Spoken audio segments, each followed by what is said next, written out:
ঠিক তখনই লাশ নিয়ে একটা অ্যাম্বুলেন্স গেটের সামনে দাঁড়ালো।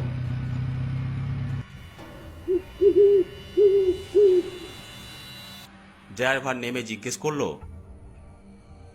কি ব্যাপার, আপনারা এত রাতে এখানে কি করছেন? আপনারা কি লাশ দাফন করবেন? হ্যাঁ, একটা বেওয়ারিশ লাশ আছে, দাফন করে চলে যাব।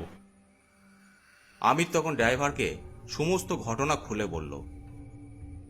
ড্রাইভার কেমন সন্দেহের চোখে মেয়েটার দিকে একবার তাকালো, তারপর বলল, ঠিক আছে, আপনারা চিন্তা করবেন না, আমরা আপনাদের লাশও দাফন করে দেব।